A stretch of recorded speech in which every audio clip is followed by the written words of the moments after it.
A gente pode dizer que a Bíblia é um documento histórico confiável? Eu posso dizer que ela se trata de um documento histórico, mas não posso generalizar a sua confiança. Porque depende do que a pessoa entende por a questão do que é confiável, do que é confiança. Por mais que eu tenha registros históricos, nem todos são registros históricos que de fato e verdade aconteceram. Às vezes eu tenho um registro histórico que é um conto lendário, uma adaptação. E que às vezes essa adaptação não é uma adaptação de uma verdade, de uma historicidade verdadeira, mas de que alguém escreveu algum relato daquilo que ele imaginou, daquilo que ele pensou, criou uma história mitológica, uma história folclórica, uma história lendária, e as pessoas, por terem gostado de algumas histórias, acabaram fazendo adaptações.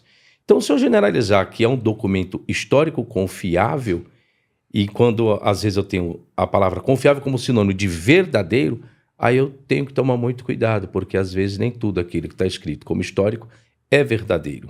Então, se não é verdadeiro, tem que tomar cuidado que é confiável. Exemplo, nós aprendemos que a história do Chapeuzinho Vermelho é um conto folclórico. Posso confiar naquele conto folclórico? Se eu posso, em que meios? Como meio pedagógico, como meio didático, como meio de ensino, pedagogicamente para as crianças? Sim, as crianças aprendem a ter medo de alguma coisa. Sempre existe um fundo educacional por trás de algumas histórias, sendo elas lendárias, sendo elas verdadeiras, sendo elas folclóricas ou não. Existe um fundo de verdade de educação, a preocupação de educar alguma coisa. É a mesma coisa falar, cuidado com o homem do saco preto, ele vai te pegar. Eu posso colocar um homem com um saco preto, mas eu não quero dizer que aquela história é verdadeira. Então existe um método de educação. Então, se for para confiar em um método de educação que dê resultado, sim, é confiável. Agora, com uma verdade absoluta, não. Então eu tenho que separar essa palavra confiável. Em qual meio quero inserir essa palavra confiável dentro de um contexto histórico? Seria mais ou menos isso. E como que a gente faz isso com a Bíblia? A Bíblia, para você saber o que é confiável, geralmente as pessoas colocam aquilo que seria uma verdade. Então, dentro da interpretação de texto, como que eu descubro qual narrativa é verdadeira na Bíblia? Interpretá-la no sentido literal. Vamos um exemplo aqui. Lá no capítulo do Gênesis, nós temos um episódio da serpente. Aí diz que existe um diálogo da serpente para com a mulher. Quando eu interpreto literal, é possível uma serpente dialogar? Não é apenas falar porque ela está dialogando, porque está existindo um processamento do QI, de informações, de indagações, de verdades, de suspense. É possível uma serpente hoje falar? Hoje não. E nunca foi possível, porque a serpente não tem esse mecanismo. Então eu interpretei literal, gerou o quê? Gerou um absurdo. Opa, se gerou um absurdo, literal não é.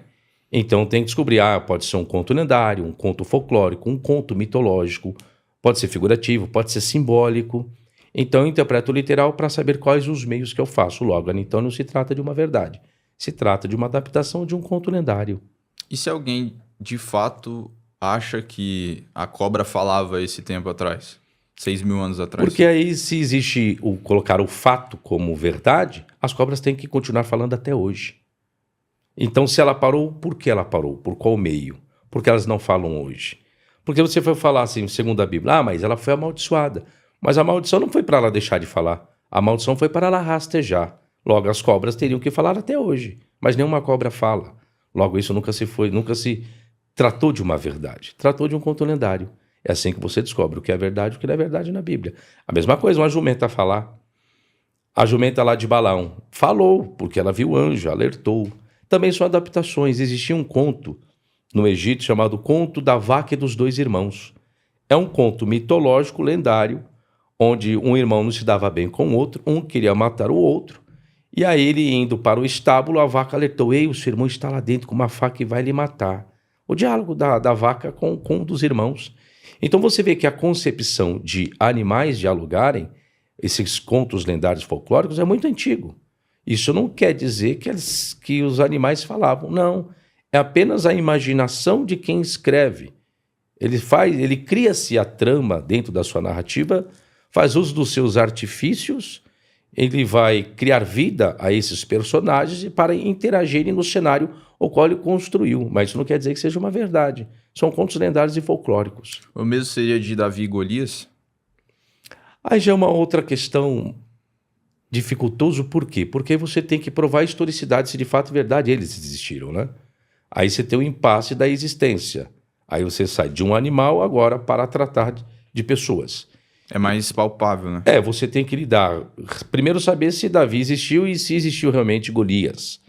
E se de fato é verdade o que a Bíblia relata, se trata de um conto verdadeiro. Se você colocar na perspectiva de pessoas que eram consideradas gigantes, com pessoas de mais de 2 metros de altura, não há problema algum. O ruim é você colocar que a pessoa tinha 8 metros de altura. Pois bem, aí entra a concepção de algum achado arqueológico para provar isso.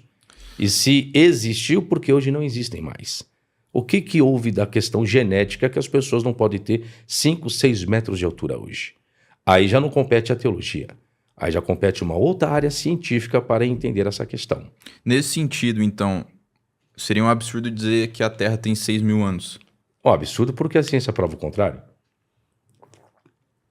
Existem, infelizmente, os criacionistas que eles vão querer colocar dessa forma, contabilizar a existência pela historicidade bíblica. Então faz-se os cálculos, os judeus de hoje devem estar em 6.000 e poucos anos, 5.000, não lembro mais do calendário judaico qual data estaria hoje. Mas os criacionistas vão querer dizer isso, que a Terra tem 6.000 e poucos anos. Com base em quê? Com base no relato bíblico. Então eu não posso pegar o relato bíblico como uma matéria absoluta da ciência que comprova, não. O que comprova a idade não é a Bíblia, é a ciência. Pode ser a antropologia, qualquer outra área científica, pode ser a área da química, pode ser a área da arqueologia, menos a Bíblia para provar isso. A Bíblia não é instrumento para isso. Os criacionistas, eles são por padrão fundamentalistas? Sim. Eles acreditam que tudo que está na Bíblia é o correto, né? É a verdade.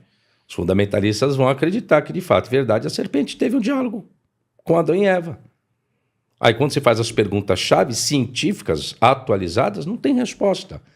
Então, para que eu seria um fundamentalista para acreditar em algo que eu mesmo não tenho as respostas para isso?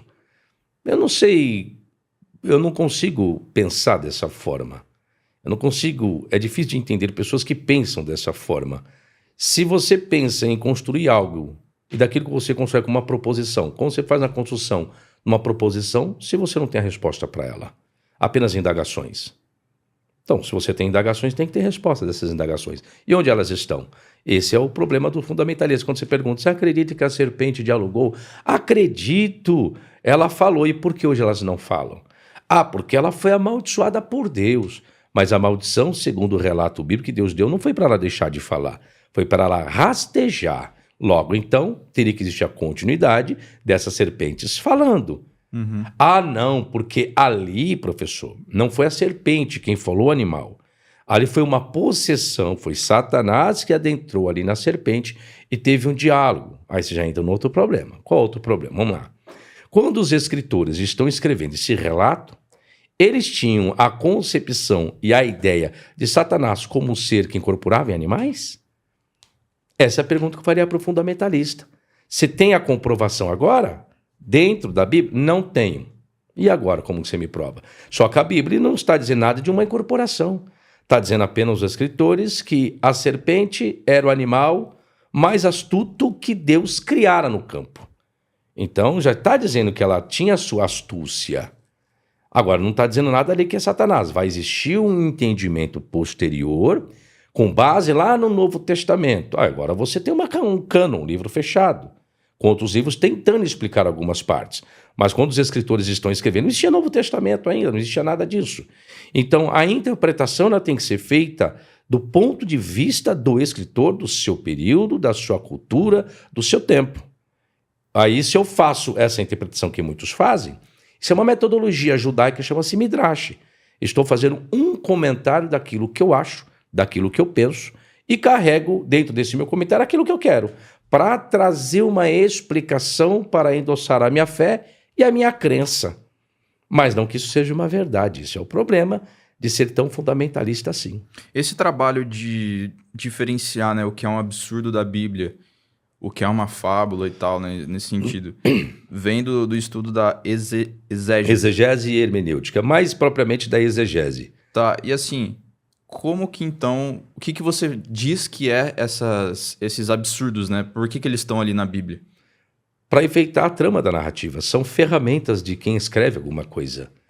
Eu mesmo sou escritor, eu posso escrever e montar e inserir personagens que não existem e dar vida a eles. Eu posso usar várias figuras de linguagem, prosopopeia, antropomorfismo, antropopatismo.